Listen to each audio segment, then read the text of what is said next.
안녕하세요. 저는 분당서울대병원 신경과 김준열입니다. 이렇게 많이 참여해 주셔서 감사드립니다. 오늘은 제가 뇌졸중의 전조 증상이라는 것에 대해서 말씀을 드리려고 하는데요.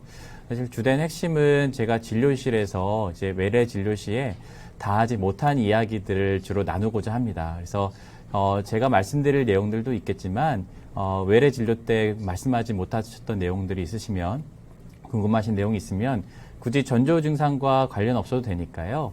뇌혈관 질환, 뇌졸중과 관련된 질문들을 채팅창에 남겨주시면 제가 강의 종료 후에 이제 대답을 드리도록 하겠습니다. 그래서 질의응답 시간을 좀 길게 가지려고 합니다. 그래서 편하게 질문해 주십시오. 이제 제가 외래 진료를 보면 환자분들께 꼭 여쭤보는 것이 잘 지내셨나요? 라고 여쭤보는데요. 그걸 여쭤본 이유가 혹시 뇌졸중과 관련된 전조 증상이 있지는 않았는지 그게 궁금해서 여쭤봅니다. 그럼 보통 뭐 한쪽 팔다리가 좀 저렸어요. 아니면 한쪽 팔다리가 좀 힘이 없었는데 금방 괜찮았어요. 대부분 증상들이 다 회복을 해서 오시거든요. 그렇게 가볍게 지나가는 증상들 중에 하나는 뇌졸중과 관련된 전조 증상일 수 있습니다. 근데 그런 증상들이 있을 때마다 이제 응급실을 오셔야 될 수도 있는데, 근데 그러면은 너무 응급실을 자주 오시게 되겠죠. 그래서 이 증상이 뇌졸중과 관련된 전조 증상인지 아닌지를 알고 계시는 것이 중요한데요. 요즘에는 많이 줄었지만 간혹 가다가 한 일주일 전쯤에 오른쪽 팔다리가 축 처져서 걸을 수도 없었는데 한 10분 정도 있다가 좋아진 적이 있었어요. 라고 얘기하시는 경우들이 간혹 있어요. 그럼 제가 이렇게 여쭤봅니다. 왜 외래로 오셨어요? 라고 말씀드려요. 그럴 때는 꼭 응급실로 가셔야 되는데 골든타임이 지나서 물론 지금은 증상이 좋아지셨지만 다음에 또 그런 일이 생길까봐 이렇게 말씀드립니다. 라고 꼭 경고를 드리고 있습니다. 그래서 이 증상이 뇌졸중과 관련된 증상인지 꼭 알고 계시는 것이 중요합니다. 제가 몇 가지 사례들을 좀 말씀을 드릴 텐데요. 모두가 다 제가 외래 진료실에서 환자분들이 말씀하셨던 내용들입니다. 이 가운데에서 혹시 뇌졸중이 가능성이 높은 증상이 있는지 한번 봐보십시오. 첫 번째 증례는 45세 남자 환자분이셨고 평소에도 간혹 어지럽고 머리가 멍한 적이 있으셨는데 최근에 특히나 자주 어지럽고 걷다 보면 쓰러질 것 같은 느낌이 자주 들고 어지럽긴 하지만 그래도 걸을 수는 있고 하루에도 3-4번씩 증상이 자주 생긴다라고 하셨고요. 기저병력으로는 고혈압, 당뇨, 고지혈증 다 없다고 하셨습니다. 과연 이 증상은 뇌졸중 증상이었을까요? 두 번째 환자분은 62세 여자 환자분이셨고 뒷목이 뻗친 듯한 통증이 찌릿하게 발생하거나 정신이 혼미해진다고 하셨고요. 아침, 저녁 상관없이 생기는데 특히나 저녁에 더 많이 생기고 최근엔 또 뒷목뿐만이 아니라 경동맥, 목 주변이 뭔가 뻐근하게 아프고 통증이 생긴다고 하시고 고개를 돌리면 더 아프다고도 하시고요. 혈관 주변에 뭔가 통증이 있으니까 불안하다. 근데 또 메스껍거나 뭐 구토하는 건 없다고 하셨고요. 이렇게 혈관 주변에 통증이나 뒷목이 찌릿하게 통증이 생기는 것은 뇌혈관 증상일까요? 다음은 72세 남자분이셨는데요. 오래 앉아있다가 걸으면 왼쪽 다리가 좀 뻐근하게 통증이 생기고 저리기도 하고 감각도 양쪽이 좀 다르다. 왼쪽 다리가 좀 더 무디고 멍한 것 같다라고 하시고 3년 전부터 그랬었는데 최근에 더 심해졌고 최근에는 왼쪽 다리가 심지어 끌리는 것 같다라고도 하셨어요. 82세 여자 환자분은 교회에서 찬송가를 부르다가 예배를 보고 있는데 갑자기 내가 왜 여기 있는지 모르겠고 정신이 아득해지면서 한두 시간 정도는 내가 어떻게 있었는지 전혀 기억이 안 난다고 하셨고요. 주변 사람들한테 나중에 얘기를 들어보니까 횡설수설 같은 말만 계속 반복하고 내가 왜 여기 있지라고 물어보면 교회에 있어 라고 대답을 해도 조금 있다가 내가 왜 여기 있지? 라고 물어보고 자꾸 같은 말을 반복하는 이런 기억 상실 증상을 호소하신 적이 있었는데요. 이런 것도 뇌졸중 증상일까요? 이분은 85세 여자 환자분이셨는데요. 자고 일어나면 오른손이 잘 안 쥐어지고 먹먹하고 뻐근하다고 하시고 시간이 지나면 좀 낫긴 하는데 요새는 조금 힘도 조금 없어서 젓가락질 할 때도 좀 서툴게 되고 한 5년 전부터 그랬다고 하시는데 최근에는 더 그러고 왼손도 최근엔 불편하다고 하세요. 이렇게 손에 조금 힘이 조금 떨어지고 뻐근한 통증, 뇌졸중 증상일까요? 81세 남자 환자분이 마지막 증례인데요. 한 2주일 전쯤에 전화 통화하는데 상대방이 뭔가 혀 짧은 소리가 난다고 하는 거예요. 듣고 나서 보니까 내가 생각해도 뭔가 발음이 조금 어눌하고 한 그런 일이 가끔 한 3-4번 정도도 반복이 됐었는데 또 괜찮아져서 지켜봤다고 하시고요. 말씀하신 증상들이 다 뇌졸중 증상일까요? 제가 앞으로 말씀드릴 강의를 듣고 나시면 이 증상은 뇌졸중이었겠구나 아니었겠구나 라고 판단하실 수 있는데 일단 정답을 먼저 말씀드리면 지금 말씀드린 6가지 증상은 다 뇌졸중이 아닐 가능성이 높습니다. 뇌졸중과 거리가 먼 증상들인데요. 왜 그런지 한번 보시면 좀 이해가 되실 거예요. 아마 뇌졸중일 증상들이 많이 의심이 됐었을 텐데 이런 증례들이 굉장히 많거든요. 근데 걱정하실 필요가 없다라는 말씀을 드리고 싶습니다. 주로 뇌졸중이 어떤 병인가, 어떤 증상이 의심할 수 있는가, 증상 발생하면 어떻게 하나, 그리고 빨리 왔을 때 어떤 치료를 하길래 왜 자꾸 빨리 오라고 하나라고 말씀을 드리려고 하는데요. 우선 뇌졸중은 뇌경색과 뇌출혈을 같이 부르는 말입니다. 우리가 뇌경색은 혈관이 막혀서 뇌가 피를 못 받게 되면 뇌세포가 사멸하는 것을 뇌경색이라고 하고요. 뇌출혈은 혈관이 터져서 뇌 주변 세포가 파괴되는 병을 뇌출혈이라고 하는데 그 뇌경색과 뇌출혈을 한꺼번에 부르는 말이 뇌졸중이 되겠습니다. 옛날에 중풍이라고도 표현했던 것인데 경색과 출혈을 다 같이 부르는 말이고요. 그래서 뇌졸중은 우리가 WHO라는 곳에서 정의하기로는 갑작스럽게 진행하는 국소적인 또는 완전한 뇌기능 장애가 24시간 이상 지속하거나 심한 경우엔 사망에 이르는 질환이라는 것을 뇌졸중의 정의라고 하고 있습니다. 우리가 신경과 전공의를 시작하면 1년차한테 꼭 이 문장을 외우라고 시키거든요. 이게 뇌졸중의 정의인데 이 문장에 뇌졸중과 관련된 중요한 내용들이 다 들어있습니다. 갑작스럽게 생긴다는 것이 중요한데요. 뇌졸중은 혈관이 막히거나 터지는 것이기 때문에 그 전까지는 대부분 전조 증상이 없는 경우들이 많습니다. 그래서 막히거나 터지는 순간에 갑작스럽게 증상이 생기는 것이 특징이거든요. 그리고 두 번째로는 혈관이 막히거나 터지게 되면 그 혈관에 담당하는 뇌 기능을 잃게 됩니다. 그래서 전반적으로 머리가 띵하거나 전반적으로 머리가 어지럽거나 이런 것은 뇌졸중과는 거리가 좀 멀고요. 예를 들어서 국소적인 뇌 이상, 오른쪽 뇌 문제가 생기면 반대편 왼쪽 팔다리에 힘이 빠지거든요. 그래서 왼쪽 팔다리 갑자기 힘이 빠진다거나 아니면 왼쪽 팔다리 감각을 느껴야 되는데 못 느끼거나 즉 국소적으로 편측으로 오는 경우가 많습니다. 그래서 뭔가 전반적으로 내가 전체적으로 팔다리에 다 기운이 없다거나 양손에 다 기운이 없다거나 이렇게 전체적으로 양측으로 증상이 오는 것은 뇌졸중과는 좀 거리가 멀고요. 그리고 뇌기능 장애라는 것은 내가 뭘 기능을 해야 되는데 못한다는 것이고 그게 다른 말로 하면 음성 증상이라고 얘기를 합니다. 음성은 내가 말을 하거나 그런 것이 아니라 내가 뭘 해야 되는데 못한다는 것이거든요. 즉 뇌세포가 피를 못 받거나 아니면 터지게 되면 그 기능을 잃게 되는데 쉽게 생각하면 왼쪽 팔다리를 움직여야 되는데 못 움직인다. 이런 건 뇌졸중과 관련성이 높고요.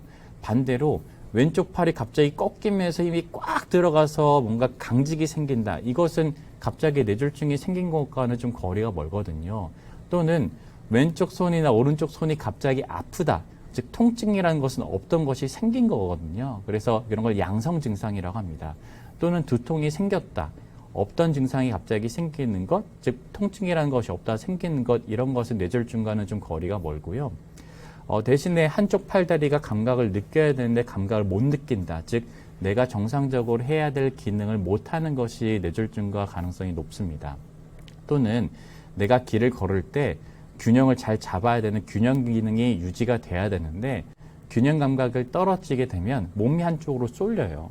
그래서 균형 감각을 잃게 되는 그런 음성 증상이 생겼을 때 이건 뇌졸중과 관련성이 높습니다.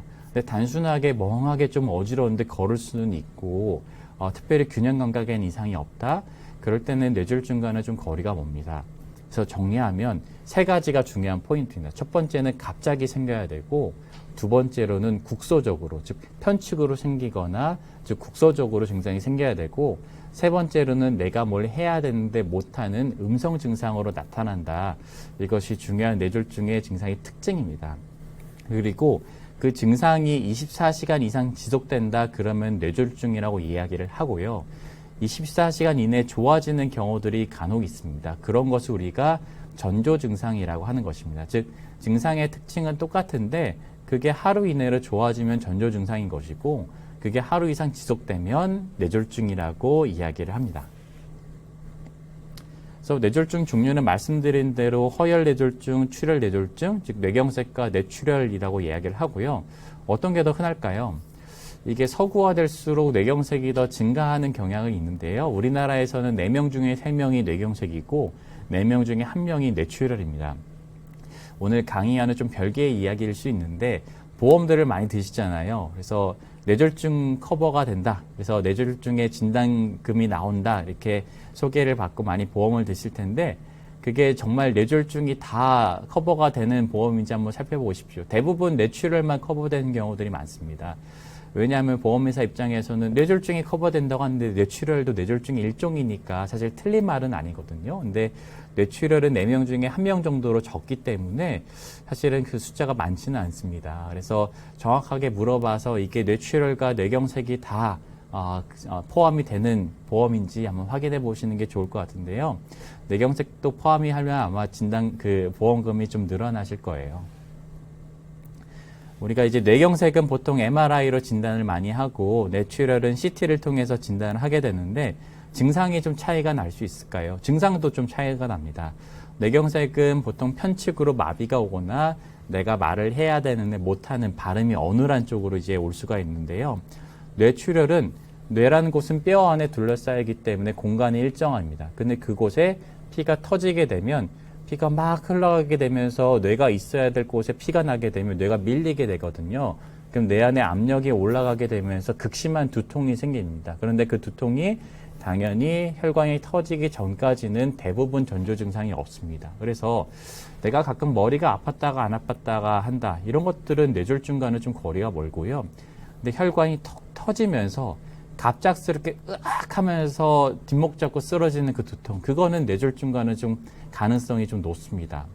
즉 혈관이 터지게 되면 내가 평생 느끼지도 못했던 극심한 두통이 생기고 뇌압이 올라가게 되면 구역감과 구토가 동반되는데 그럴 때는 뇌졸중과 가능성이 높기 때문에 빨리 응급실로 오셔야 되고 그때 전화해서 외래진료 예약하고 그러시면 절대 안 됩니다. 그럴 때는 응급실로 오셔야 됩니다.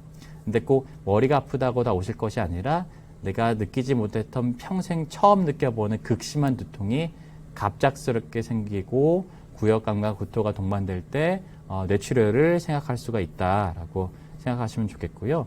특히나 고혈압이 있을 때 뇌출혈이 잘 생기고 하기 때문에 혈압이 있으신 분들은 더 조심하셔야겠습니다.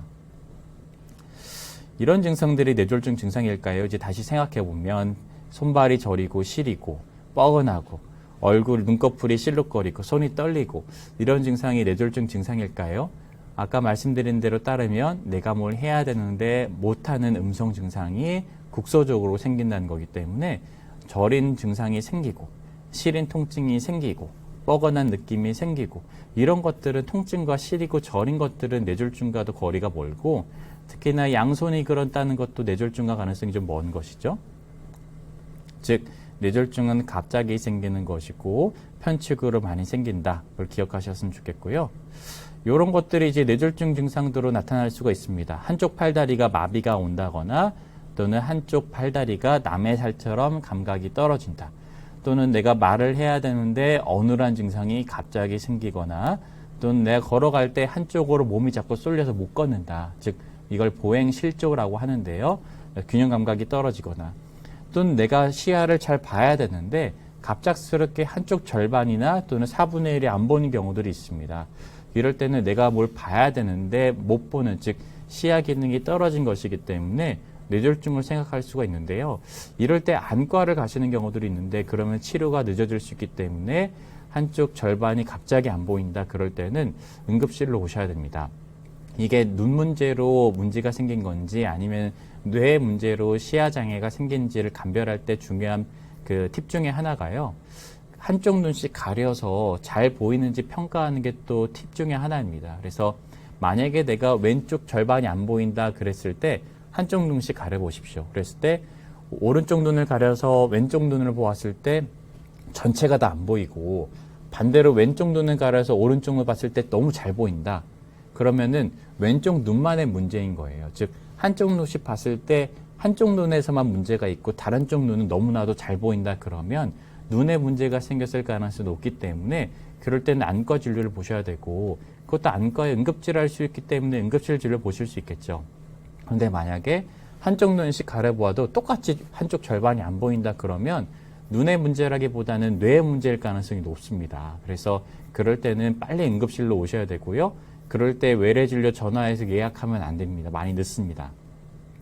그리고 물건이 두 개로 보인다. 즉 이걸 복시라고 하는데 복시도 내가 초점을 하나로 모아야 되는데 못하는 기능 상실이거든요. 그래서 뇌졸중 증상일 가능성이 높은데요. 복시라는 것은 한쪽 눈과 한쪽 눈이 움직이는 신경이 기능이 똑바로 유지가 돼야 되는데 한쪽 눈을 움직여주는 신경의 기능이 떨어져서 그렇고 대부분 그 원인이 그 신경을 먹여 살리는 혈관이 막혀서 갑자기 생긴 경우가 많습니다. 그래서 두 개로 보이는 게 갑자기 생겨서 지속된다. 그럴 땐 뇌졸중인 가능성이 좀 높죠. 그리고 연화곤란은 좀 특이한 경우인데 갑자기 내가 사례가 자꾸 들리는데 이것이 생겼다 없어졌다 하는 것이 아니라 갑자기 생겨서 지속된다. 그럴 때는 뇌졸중일 증상일 가능성이 높고요.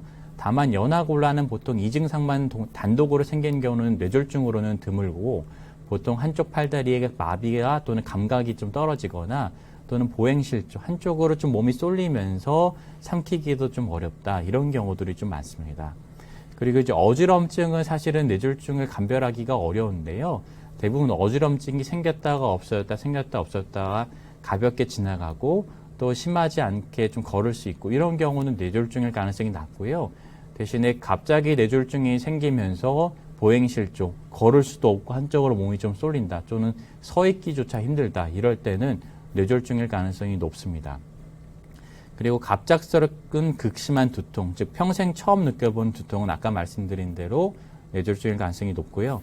의식불명이면 당연히 응급실로 오실 거기 때문에 이건 꼭 기억하실 필요는 없겠습니다. 손상된 뇌부에 따라 증상이 다양하게 나타나는 게 뇌졸중의 특징이에요. 특히나 이제 대부분의 언어 중추는 사람의 좌뇌에 있기 때문에 왼쪽 뇌에 문제가 생기면은 반대편 오른쪽 팔다리에 힘이 빠지면서 말도 안 나오고 또는 말을 잘 하는데 다른 사람들의 말은 이해하지 못해서 자꾸 헛소리만 하는 그런 경우들도 뇌졸중일 증상이 높고요. 그 이유는 뇌가 부위마다 기능이 다르기 때문에 그렇습니다. 또 재미난 점은 우리가 운동 중추가 영역이 정해져 있다는 것인데요. 이게 뇌를 잘라보았을 때 단면을 보면 이 모양들이 각각의 운동을 담당하는 영역입니다. 그래서 뇌 이쪽은 얼굴 근육을 담당하고 바로 위쪽에는 손의 근육을 담당하고 조금 더 넘어가면 다리와 발 쪽의 운동 기능을 담당하는 뇌 영역이 분리가 되어 있습니다. 여기서 조금 더 전문적인 내용이 들어있는데요. 만약에 내가 한쪽 왼쪽 안면마비가 있으면서 팔은 괜찮은데 왼쪽 다리가 힘이 빠진다. 그럴 때는 또 뇌졸중일 가능성이 낮습니다. 왜냐하면 얼굴을 담당하는 뇌 영역은 이쪽에 있고 그보다도 훨씬 더 멀리 떨어진 곳에 다리를 담당하는 운동 기능이 있습니다. 그러면 손은 침범하지 않으면서 얼굴과 다리만 동시에 침범하는 것은 하나의 혈관이 막혀서는 설명이 안 되거든요. 근데 보통 뇌졸중은 하나의 혈관이 터지거나 막힌 것이기 때문에 보통 붙어있는 뇌의 기능이 갑자기 떨어진 경우가 많습니다. 그래서 보시면 얼굴과 손은 맞닿아 있고 손과 다리가 맞닿아 있기 때문에 보통 얼굴이 마비가 되면은 손과 팔이 같이 마비가 되는 경우가 흔하고요. 팔은 괜찮으면서 얼굴과 다리가 같이 마비가 되는 경우는 뇌 기능상 가능성이 낮습니다. 그래서 이게 뇌졸중의 증상은 안면마비가 있으면 보통 팔마비가 같이 동반되고 팔마비가 있으면 바로 옆에 있는 다리마비가 같이 오는 이렇게 연접되어 있는 곳이 같이 마비가 오는 것이 흔하고 팔은 침범하지 않으면서 안면마비와 다리가 같이 마비가 온다. 이것은 말초신경의 문제일 가능성이 좀 더 높겠죠. 다 기억하시기는 어려우실 수 있어서 몇 가지 팁들이 있는데요. 안면마비가 있는지 알아보기 위해선 이 하고 웃어보았을 때 거울을 보시고 이 하고 웃어봤을 때 양쪽 입꼬리가 똑같이 잘 올라가는지를 보시고 그런데 태생적으로 양쪽 입꼬리가 비대칭인 경우들이 있어요. 그래서 그럴 때는 주민등록증에 있는 그 사진을 비교해 보시거나 옛날 사진을 비교해 보셔도 좋고요. 평상시에 내가 입꼬리가 양쪽이 잘 올라가는지 한번 봐보시고 나중에 문제가 생겼을 때 비교해 보시면 도움이 될 것 같습니다. 안면마비 이외에 팔다리 마비는 보통 이제 한쪽 팔다리가 힘이 빠졌는지는 팔을 들어보면 되는데요. 보통 팔을 이렇게 들어봐서 마치 쟁반을 받치는 것처럼 이렇게 양쪽 팔을 들어보시고 팔이 한쪽이 이제 밑으로 처지진 않는지 보시면 좋은데 눈을 감고 테스트를 해보면 조금 더 좋습니다. 그래서 팔을 들어보시고 눈을 감았다가 떠보았을 때 혹시라도 팔이 한쪽으로 처져 있진 않는지 확인해 보시면 경미한 마비도 그런 식으로 확인을 할 수가 있고요.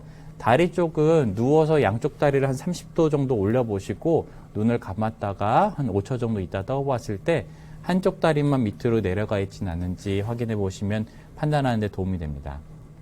아까 말씀드린 대로 양쪽 팔을 이렇게 올려보고 그리고 또 쥐는 힘 같은 경우에 양쪽을 쥐어봤을 때 똑같이 잘 쥐어지는지도 평가해 보시고요. 언어장애는 내가 7음절로 되는 문장을 유창하게 말하면 특별히 문제가 없는데 7음절이 딱 되는 게 분당 서울대학교 병원이 딱 7음절이 되거든요. 그래서 분당 서울대학교 병원이라고 이야기를 했을 때 중간에 발음이 꼬이거나 하진 않는지 판단해 보시면 좋겠습니다. 근데 이제 발음 어눌한 것이 사실은 입이 말라도 조금 어눌할 수가 있고 또는 내가 뭐 감기에 걸려서 코가 막혔다거나 여러 가지 요인으로 발음이 어눌할 수 있기 때문에 꼭 그것만 있다고 이제 다 뇌졸중을 생각할 수는 없지만 갑작스럽게 발음이 어눌해서 계속 지속된다 그럴 때는 뇌졸중을 꼭 생각해야 되겠죠. 이런 것들을 이제 갑자기 한쪽이 안 보이거나 두 개로 보이거나 몸이 한쪽으로 쏠린다 이런 것들 반복 설명드리지만 편측으로 오고 갑자기 생기고 그리고 내가 뭘 해야 될 때 못하는 음성 증상이 생기면 뇌졸중일 가능성이 높습니다. 그럴 때는 당연히 119를 신고해서 응급실로 오셔야겠죠. 절대 외래진료 예약해서 뒤늦게 외래 오시면 안 됩니다. 그런데 만약에 잠깐 힘이 빠졌다가 돌아왔다. 이것을 제가 뇌졸중의 전조 증상이라고 말씀드렸잖아요. 그걸 다른 말로 하면 우리가 일과성 허혈 발작 또는 뇌졸중의 미니 뇌졸중이라고 이야기를 많이 하는데요. 일과성 허혈 발작, 미니 뇌졸중은 나중에 실제로 뇌졸중이 올 수 있는 위험 신호 중에 하나입니다. 즉 뇌졸중의 전조 증상은 나중에 실제 뇌졸중이 올 수 있는 위험 신호이고 실제 통계를 내보면 뇌졸중의 전조 증상이 있었던 사람들이 이후에 일주일 안에 실제로 뇌졸중이 생긴 경우가 높게는 10%까지 보고가 되고 있습니다. 즉 10명 중에 1명은 결국 뇌졸중이 생긴다는 것인데요.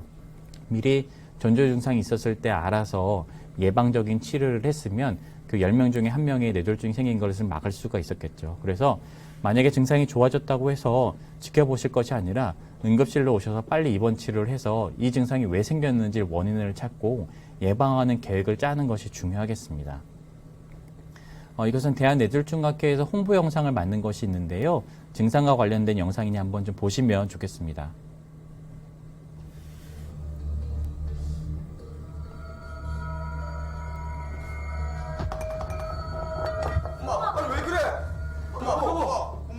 괜찮아? 그래. 사랑하는 내 가족에게도 뇌졸중은 갑자기 찾아옵니다. 기억하세요. 이웃, 손, 발, 시선. 소중한 당신의 가족을 살립니다. 이해하고 웃을 수 있나요? 두 손을 앞으로 뻗을 수 있나요? 발음이 명확한가요?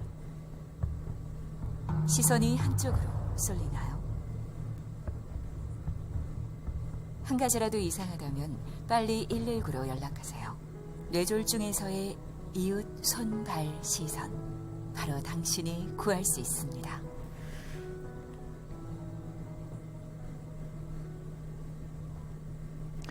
네, 이웃 손발 시선이라는 이제 용어를 만들었는데요. 기억해 보시고 만약에 이 증상이 뇌졸중일지 이제 궁금할 때는 이웃 손발 시선을 따라서 한번 해보시면 좋겠고요. 이제 치료에 대해서는 간단하게 넘어가도록 하겠습니다. 어떤 게 좋은 치료일 거예요? 뭐 손을 따거나 팔다리 주무르고 뭐 청심환 먹거나 침 놓는 거 당연히 다 아니라고 알고 계실 텐데요.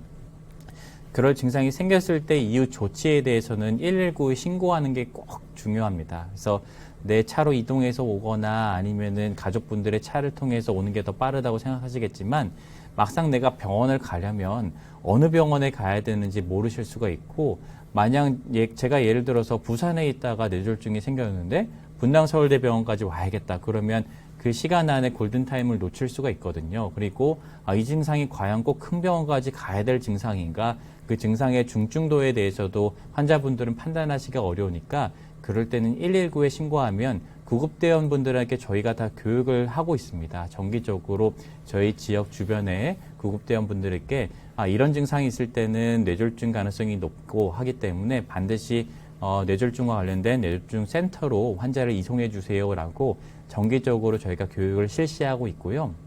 심지어 일부 소방서하고는 저희가 협력을 맺어서 구급대원이 환자를 만나고 나서 애매할 때는 저희에게 전화를 줍니다. 그래서 실시간으로 저희가 그 환자는 빨리 큰 병원으로 모시는 게 좋겠다. 아니면 그 환자는 뇌졸중일 가능성이 낮아 보이니 가까운 지역병원 안내 부탁드립니다. 이렇게 저희가 맞춤 서비스도 제공을 하고 있는데요. 그런 것을 적용을 받으시려면 119를 신고를 해야 됩니다. 그래서 119 구급대원에게 맡기십시오. 그래서 구급대원이 선정하는 병원으로 가시는 게 가장 최적의 치료를 받을 수 있는 곳이니까요. 믿고 따라주시면 좋겠습니다. 그전에라도 내가 만약에 119를 이외에 다른 병원을 알고 계시길 원하시면 대한뇌졸중학회 홈페이지에 저희가 뇌졸중 센터를 인증을 해서 병원의 명단을 공개하고 있습니다. 그래서 해당한 병원들은 저희 학회에서 뇌졸중에 적절하게 치료가 된 병원들을 인증을 해서 공개하고 있기 때문에 내 주변에는 어느 병원이 뇌졸중 센터가 있는가 한번 확인해 보시는 것도 도움이 될 것 같습니다. 방법은 이제 대한뇌졸중학회라고 네이버나 어떤 검색창에 검색을 해보시고 홈페이지 들어가시면 왼쪽 위에 뇌졸중 이야기라고 되어 있고 밑에 뇌졸중 센터 인증병원 찾기라고 들어가셔서 지역별로 구분되어 있으니까요. 한번 확인해 보십시오. 치료는 예전에는 97년도만 하더라도 1000명에게 저희가 치료를 어떻게 받으시겠습니까? 라고 여쭤보면 절반도 안 되는 비율로 병원에 오시겠다고 했고요. 나머지는 민간요법이나 한방치료 말씀하셨는데 최근에는 혈관을 열어주는 치료에 대해서 안다라고 하신 분들이 절반 정도로 높습니다. 즉 혈관이 막히면 어떤 방식이든 뚫어줄 수 있고 바로 좋아지는 것이 가능하다라고 알고 계시는데요. 그게 아직까지는 시간의 제한이 있습니다. 우리가 정맥을 통해서 즉 혈관에 약을 주입해서 열어주는 것은 4.5시간 이내에 오셔야 하고 그리고 동맥을 통해 직접 관을 넣어서 뚫어주는 것은 최근에는 일부 환자에게서는 24시간 이내까지도 가능한 경우들이 있습니다. 그래서 가급적이면 빨리 오셔야지 치료 효과도 높기 때문에 119 신고를 해서 빨리 오시는 게 좋겠고요. 늦으면 늦을수록 장애가 남을 가능성이 높습니다. 그래서 어떤 경우들은 빨리 열게 되면은 아무런 후유장애 없이 집으로 걸어서 퇴원하신 경우들도 많이 있어요. 그래서 빨리 큰 병원에 적절한 병원으로 뇌졸중 센터로 오시는 것이 그만큼 중요합니다. 동맥을 통해서 직접 혈전을 제거하는 방법은 스텐트라고 용수철을 통해서 여는 방법이 있는데요. 빨리 열어주게 되면 1분이 지나게 되면 신경세포가 190만 개나 사멸합니다. 즉 1분이 지나면 신경세포가 사멸하는 게 점점 기하수적으로 늘어나게 되고 그렇게 되면 장애가 남을 확률이 더 높아지게 되죠. 그래서 혈관 내 치료는 다시 말씀드리지만 혈관이 막혔는지 여부를 구급대원이 판단을 하고 가까운 큰 병원으로 안내할지 말지 구급대원이 결정하는 것이 필요하고요. 하지만 아직까지도 늦게 오신 경우들이 많이 있어요. 이제 저희가 평균을 내보면 전국적으로 증상이 생긴 후로부터 병원에 내원하신 데까지 평균적으로 한 4.8시간 정도가 걸립니다. 즉 4.5시간 이내에 오셔야 4시간 반에 오셔야 저희가 정맥을 통해서 혈전 제거하는 치료제를 투입할 수 있는데 이미 평균적으로 4.8시간 만에 오고 계시고 그 시간이 점점 늘어나고 있어요. 그래서 빨리 가급적이면 큰 병원에 오시는 것이 좋겠고 오시게 되면 저희가 응급실에서 CT를 찍고 빨리 혈전을 제거하는 약을 쓰고 필요하면 혈관 내 치료실로 이동하게 되는데 오셔서도 할 것들이 많이 있습니다. 근데 저희 병원의 목표는 어쨌든 신경과 의사가 뇌졸중 환자를 처음 치료를 시작한 데까지 10분 이내에 보는 것을 목표로 하고 있습니다. 즉 응급실 입구에 도착하고 나서 10분 안에는 어떻게든 신경과 의사가 판단해서 뇌졸중인지 아닌지 여부를 판단할 수 있도록 하고 있습니다. 증례는 이제 빠르게 넘어가도록 하겠고요. 왼쪽 내려가는 혈관이 막혀있던 증례이고 막혀있던 것을 열어주기 위해서 이제 시술을 하는 모습인데요. 어떤 이게 심장에 있는 대동맥이라는 곳이고 대동맥 안에 관을 집어넣어서 왼쪽 경동맥을 통해서 관을 집어넣게 되고요. 이렇게 혈관이 막혀있는 곳을 열어주기 위해서 가느다란 관을 올립니다. 그래서 관을 올리게 되면 우리가 혈관을 제거할 수 있는 기구들을 이제 따라서 올라가게 되고요. 이렇게 보시는 것이 속이 비어있는 카테터라고 하는 관인데요. 그것을 통해서 음압을 주어서 주사기로 이제 빨아들여서 혈전을 제거하는 모습이고요. 성공적으로 이제 재개통이 되게 되면 보신 것처럼 혈관이 열려서 피가 잘 뇌에 도는 모습을 볼 수가 있고요. 그렇게 해서 이제 이런 길쭉한 혈전을 제거할 수가 있겠습니다. 그래서 정리 말씀드리면 이제 이유 손발 시선을 기억을 하셔서 이런 증상이 생겼을 때는 꼭 이제 응급실로 오셔야 되겠고요. 우리가 뇌졸중 센터의 근처에 어떤 것들인지 확인 한번 해보시고 뇌졸중 센터로 빠르게 오시는 것을 말씀드리고 싶습니다. 네, 경청해 주셔서 감사드리고요. 이후에는 저희가 질의응답 시간을 갖도록 하겠습니다. 혹시 궁금하신 사항이 있으시면 채팅창에 올려주시면 저희가 답변을 드리도록 하겠습니다.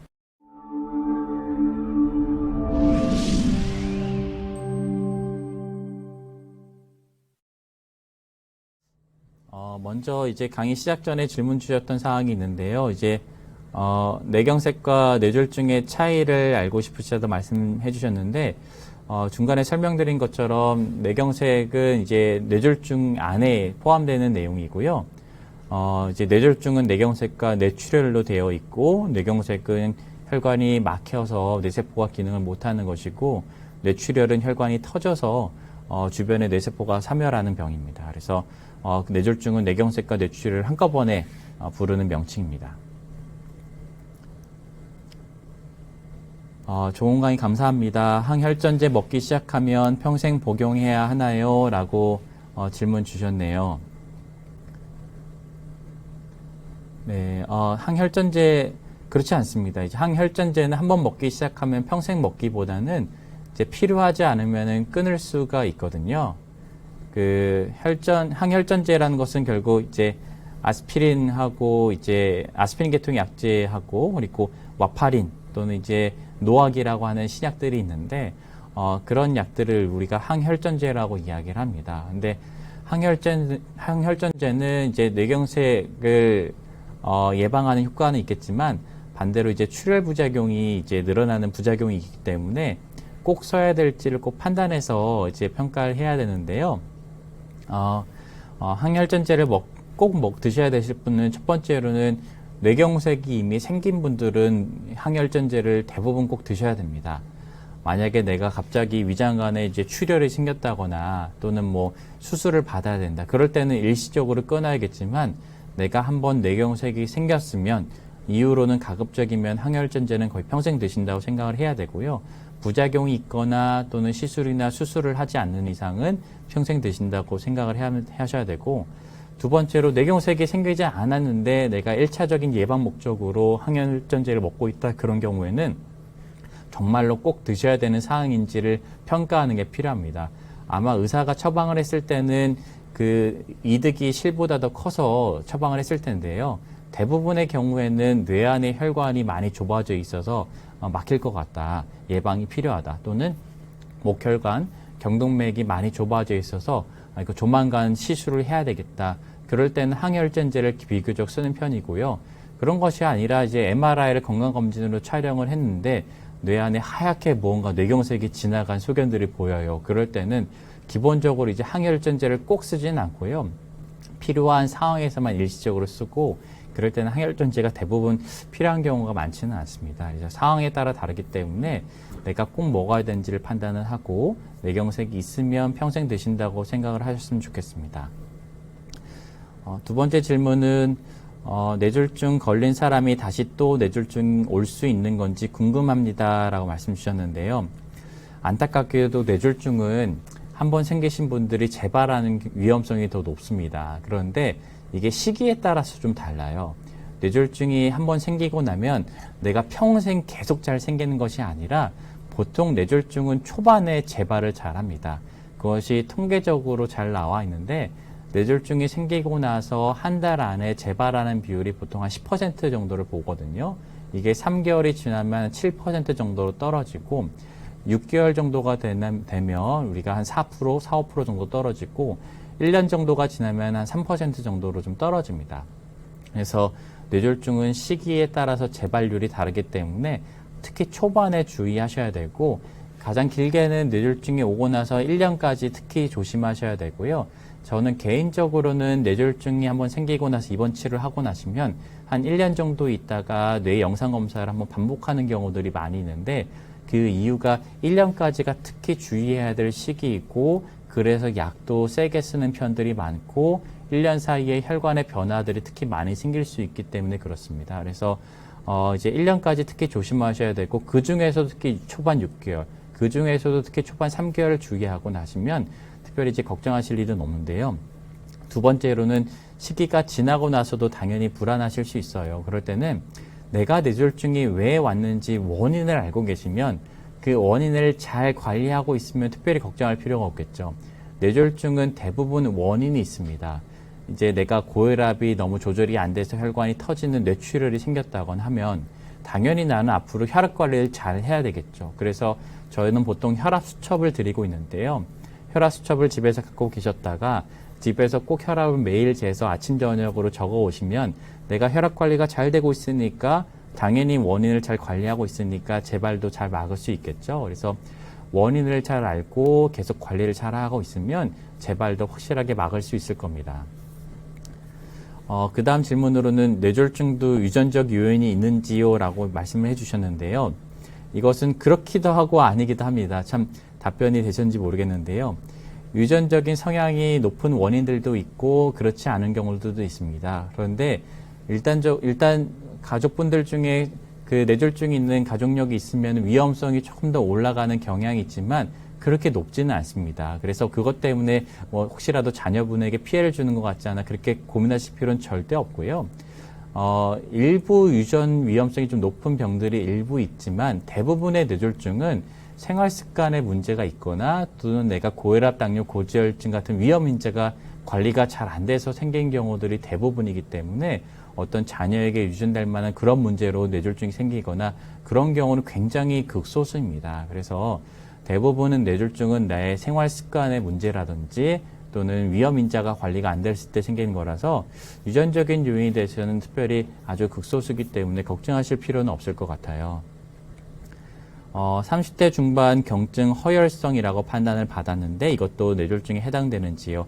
아마 이것이 검진으로 MRI 촬영하셨는데 경한 허혈성 뇌졸중 지나간 소견이 있다고 들으신 것 같아요. 일단 뇌졸중은 처음 말씀드린 대로 증상이 있어야 됩니다. 한쪽 팔다리가 마비가 오거나 말이 안 나오거나 이런 증상이 갑자기 생겨서 24시간 이상 지속되어야 우리가 뇌졸중이라고 이야기하고요. 단순하게 MRI 찍어서 뇌졸중 소견이 보였다고 해서 우리가 뇌졸중이라고 진단하지 않습니다. 그런 경우들은 이제 우리가 허혈성 뇌허혈 병변이 보인다라고 하거나 또는 소혈관 질환이 보인다라고 보통 표현을 해요. 우리가 소혈관 질환은 나이가 들면서 생기는 노화 과정 중의 일부라고 보통 판단을 하고, 근데 나이에 비해서도 더 많이 보이는 경우들이 있습니다. 예를 들어서 60대 정도 보이는 MRI 소견에서는 하얀 것들이 점점점점 정도로만 보여야 되는데 어떤 분들은 그 점이 너무 많아서 하얗게 백태가 낀 것처럼 크게 보이는 경우들이 있어요. 근데 나는 불편한 거 아무것도 없었고 그냥 건강검진 했는데 우연하게 하얗게 낀 게 보인다. 그러면 이제 어떤 병원에서 이게 뇌경색이 많이 지나갔었네요 라고 얘기를 할 수 있는데요. 원칙적으로는 틀린 말입니다. 우리가 뇌졸중은 뇌경색은 증상이 있었어야 되는데 건강검진으로 찍은 MRI 상에서는 만 보이는 것은 뇌경색이라고 이야기하지는 않거든요. 소혈관 질환은 나이에 의해서 생기고 나이에 비해서 많아진 경우는 고혈압이나 이제 고지혈증, 당뇨병 같은 경우들이 조절이 잘 안 됐을 때 잘 생기고 특히 그 중에서도 고혈압이 조절이 잘 안 되었을 때 소혈관 질환이 늘어나는 경우들이 있습니다. 그런데 이제 만약에 30대 중반에 내가 고혈압도 없는데 MRI 찍었는데 그 허혈 병변이 좀 보였다. 그런 경우에는 어떤 체질적인 요인이 있을 수도 있어요. 내 작은 혈관들의 동맥경화가 쌓일 만한 체질적인 요인이 있을 수 있는데 그런 거는 어쩔 수가 없고 그리고 특별히 나중에 뇌졸중과 연관성도 높진 않기 때문에요. 내가 그런 게 좀 보인다 그러면 내가 앞으로 고혈압이나 당뇨나 고지혈증이 잘 생기지 않는지 꾸준하게 건강검진하면서 남들보다 더 건강관리를 일찍 시작하시면 평생 뇌졸중이 오지 않고 사는 경우들이 훨씬 더 많습니다. 그래서 특별히 걱정하지 않으셔도 되겠습니다. 네, 다음 질문으로는 이제 3개월 전에 협착 진단을 받으셨고 약을 복용 중이신데 협착도 뇌경색을 보는지요라고 하셨는데요. 다시 말씀드리지만 뇌경색 뇌졸중은 증상이 있어야 됩니다. 단순 검사로 이상이 나왔다고 해서 뇌경색이라고 이야기를 하지 않고요. 협착은 뇌경색의 위험 인자 중에 하나입니다. 그래서 협착의 정도에 따라 다른데 협착의 정도가 심하지 않으면 이제 동맥경화 예방약인 고지혈증 약만 쓰는 경우들이 있고요. 협착이 어느 이상 되면 아스피린 같은 항혈전제를 같이 복용하는 경우들도 있어서 정도에 따라서 의사와 상담해서 앞으로 뇌경색이 오지 않도록 예방하는 약을 드시면 좋겠고, 또 다른 원인 중에서 이제 당뇨병이 관리가 잘 안 됐을 때 특히 뇌협착이 생기는 경우들이 많기 때문에 당뇨약을 꼭 챙겨 드시는 것도 필요할 수 있겠네요. 아주 드문 원인으로는 젊은 나이에 혈관 협착이 보였다면 모야모야병이라는 희귀 질환일 수도 있어요. 그래서 그런 것들은 어떤 희귀 질환이 있고 흔한 병들은 아니기 때문에 신경과 전문의와 한번 상의를 받아보시는 것이 좋겠습니다. 또 질문 주신 것은 이제 갑자기 앞에 있는 사람의 얼굴이 한쪽 면만 보이는 경우가 있어요. 3, 40분 정도 지나면 괜찮아집니다라고 말씀해 주셨는데요. 아마 궁금하신 것은 이것이 뇌졸중과 관련된 증상일지 걱정하셨을 것 같아요. 조금 어려운데요. 이게 전체 시야가 절반이 딱 까맣게 새까맣게 안 보인다. 그럴 때는 뇌졸중의 전조 증상일 가능성이 높은데 주변은 다 잘 보이는데 한 절반, 한 중앙에 사람의 얼굴만 한쪽만 잘 안 보이는 것 같다. 근데 그랬다가 안 그랬다 자꾸 반복된다. 그럴 때는 뇌졸중과는 거리가 멀 수 있고요. 오히려 그러다가 혹시 두통이 있진 않으신지 궁금합니다. 이런 게 편두통의 전조 증상일 수 있거든요. 그래서 시야의 전체가 다 아니고 일부분이 일그러져 보이거나 또는 일부분이 아지랑이 피듯이 물결치듯 보이다가 한 3, 40분 있다가 그건 좋아지는데 머리가 지끈지끈 아파지고 머리가 안 아플 때도 있고 그런 거는 편두통의 전조 증상일 수 있거든요. 그래서 전체가 다 절반만 갑자기 안 보이는지 아니면 시야 일부분만 안 보이는 것인지 감별하시는 게 중요할 것 같아요. 어쨌든 편두통이든 뇌졸중의 전조 증상이든 모두 신경과에서 관리하는 질환이니까 신경과 진료를 한번 보시는 것이 좋겠고, 단 그것이 응급실로 꼭 가야 될 병인가? 그렇지는 않을 것 같습니다. 그 다음 질문 주신 것은 오른쪽으로 뇌혈관이 막혔다고 하시고 서울대학교 병원 진료 보셨다고 하시네요. 6개월 있다가 MRI 찍자고 하셨다고 하는데요. 오늘 결과를 들으셨는데 6개월 돼서 또 찍어도 괜찮나요? 라고 하셨는데요. 아마 이제 검사의 안전성을 물어보신 것 같습니다. 괜찮습니다. MRI는 사실 인체에 해가 되는 것이 없거든요. 우리가 CT와는 좀 다른데요. MRI는 이제 자기장을 이용한 검사인데 뭐 하루에 여러 번 찍어도 특별히 인체에 해가 되지는 않습니다. 그리고 이제 CT는 이제 방사선을 쐬긴 하지만 1년에 2번 정도 찍는 거는 특별히 문제는 없고요.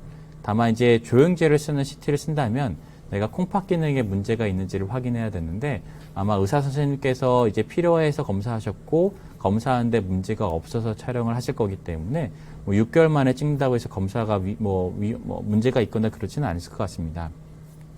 반대로 혹시 6개월 있다 찍는 게 좀 불안하진 않은지 그런 문제시라면 너무 늦게 찍는 거 아닌가, 그러니까 좀 간격을 좀 짧게 가져가야 되는 거 아닌가, 그 부분이 걱정되신 거라면 제가 환자의 사진을 보지는 않아서 판단하기는 어렵겠지만 일반적인 뇌혈관 협착 또는 폐쇄라면 이게 6개월 만에 변화하는 경우가 흔하지가 않습니다. 대부분 이건 1, 2년 이상 굉장히 천천히 혈관은 진행하고 막히고 좁아지기 때문에 6개월이면 굉장히 적절한 시간이라고 생각이 들고요. 그래서 순면이 신경과 전문의 교수님께서 판단하신 거기 때문에 안심하고 믿으시면 될 것 같습니다.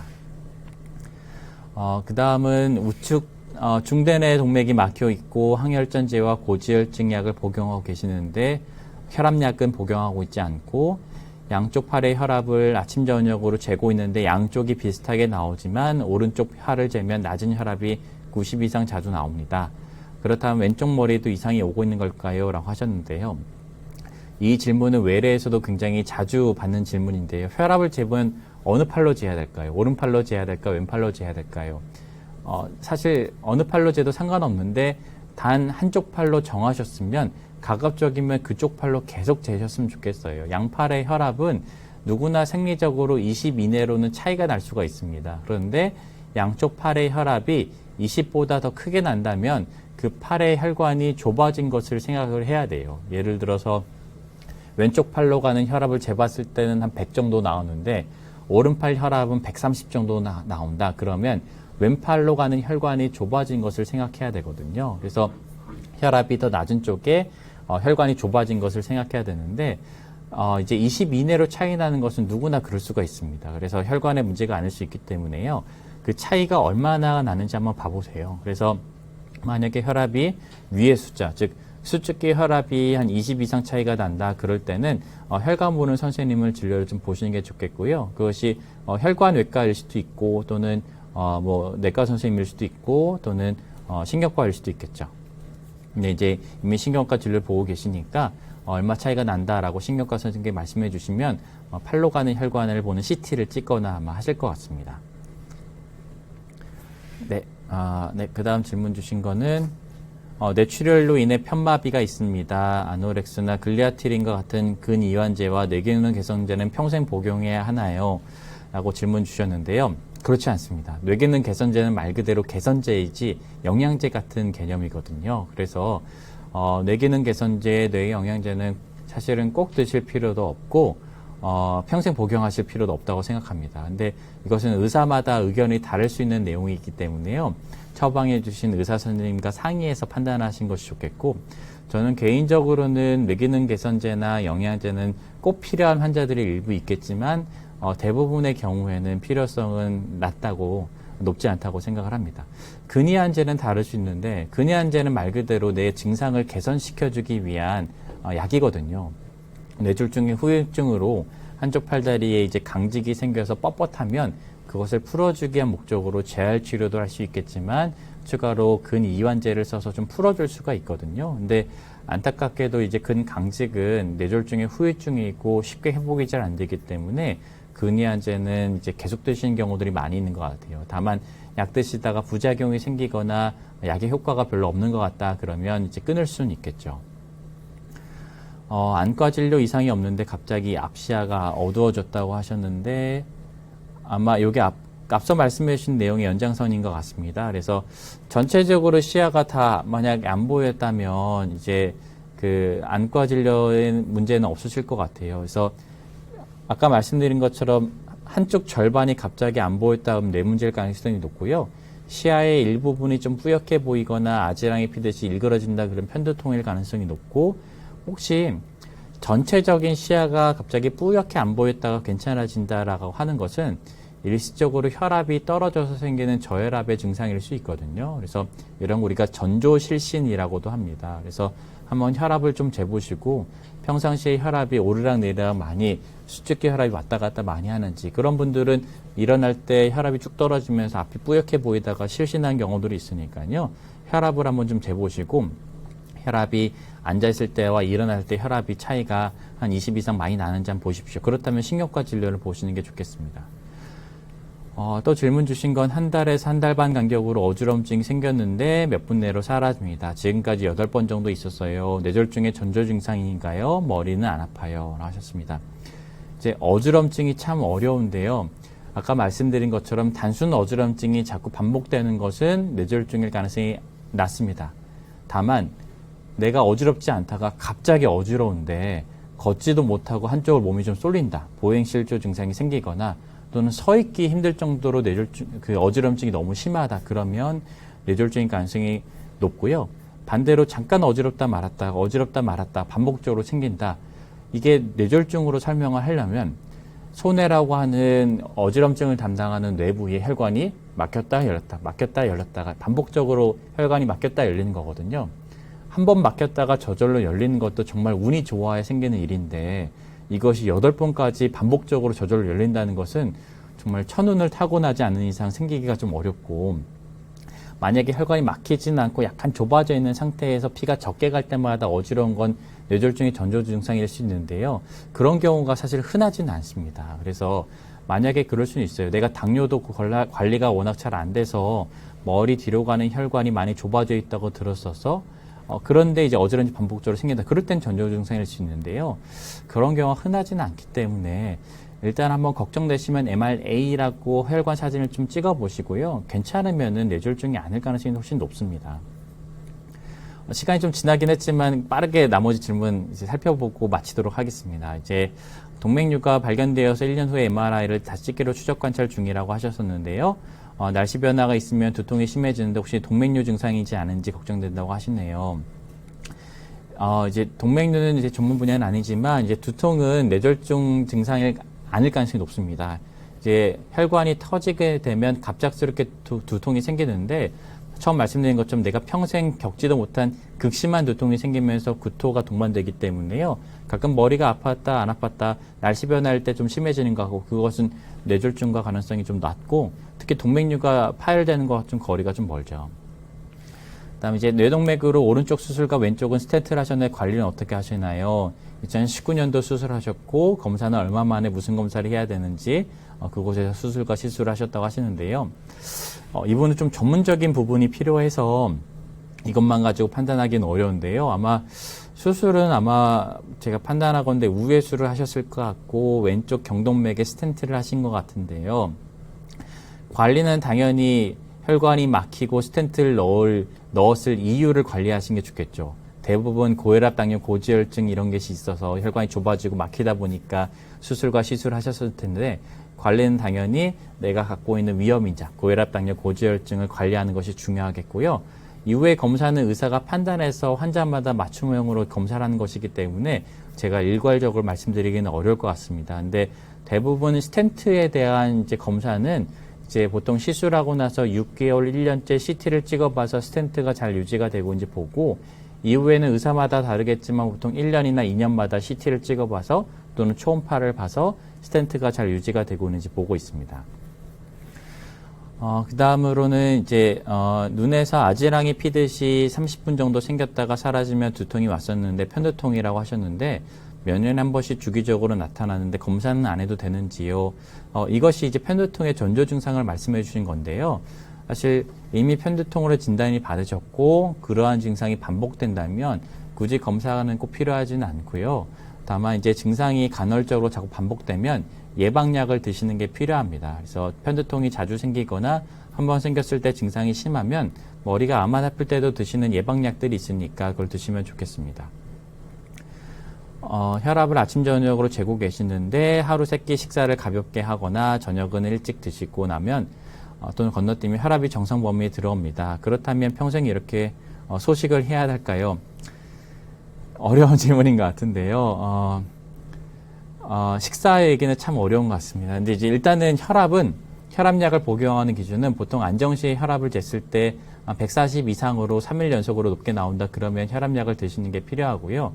아침에는 높다가 저녁에 떨어진 거는 자연스러운 겁니다. 누구나 아침보다 저녁에 안정을 하기 때문에 혈압이 떨어지는 것이 자연스러운 모습들인데요. 아침 혈압이 140 이상으로 계속 높으면 식사와 상관없이 혈압약을 드시는 게 좋겠고요. 대신에 식사를 소식하는 것은 상대적으로 이제 탄수화물 줄이시고 그리고 야식 피하시는 것들은 기본적인 혈관 질환 예방을 하는 것이기 때문에 지키는 것이 좋을 것 같은데요. 70대 후반 작년 뇌경색 발병으로 아스피린, 플라빅스, 고혈압, 고지혈증약 복용 중이신데 치과 발치 시 약은 어떻게 해야 되나요? 중요한 질문인데요. 의사가 적절하게 판단을 해줄 텐데 일반적으로 뇌경색이 오고 나서 1년까지는 약을 유지하는 게 좋고 가급적이면은 중간에 끊지 않는 것이 좋습니다. 그런데 이제 치과 발치 같은 경우에 미룰 수 있다면 뇌경색이 생기고 나서 한 1년 정도 있다가 끊는 게 좋겠고요. 보통은 아스피린과 플라빅스를 한 5일 정도 끊으셨다가 발치하고 다음 날부터는 다시 드셔야 되고 만약에 발치를 여러 개 해야 된다. 그러면 연이어서 하지 마시고요. 하나 뽑고 약 다시 드시고 좀 드셨다 일주일 정도 약 드셨다가 다시 또 5일 끊고 나머지도 발치하시고 이런 식으로 총 약을 끊는 기간을 7일에서 많게는 열흘 이내로 가급적이면 7일 이내로만 약을 끊는 것이 좋겠습니다. 네, 마지막 질문 하도록 하겠습니다. 건강검진 결과 경동맥이 2.6mm 경동맥 경화반이라고 들으셨다고요. 굉장히 많이 오시는데요. 경동맥의 동맥경화반이라는 것은 이제 혈관벽에 기름때가 좀 쌓이는 것을 얘기를 하는데 그것만 가지고 약물 치료를 시작하지는 않고요. 그거 이외에 뇌 안의 혈관에 좁아진 것들이 보인다거나 또는 그 경동맥 동맥 그 경화반이 점점 진행을 하는 것 같다거나 그럴 때는 이제 약물 치료를 좀 시작하고 2.6mm만 가지고 약물 치료를 꼭 시작하지는 않을 것 같습니다. 그래서 다른 혈관 질환이 같이 있는지를 판단하기 위해서 MRA라는 것을 찍어볼 수가 있겠고요. 네, 여기까지 대답 드리는 것으로 하겠습니다. 다시 한번 경청해 주셔서 감사드립니다. 고맙습니다.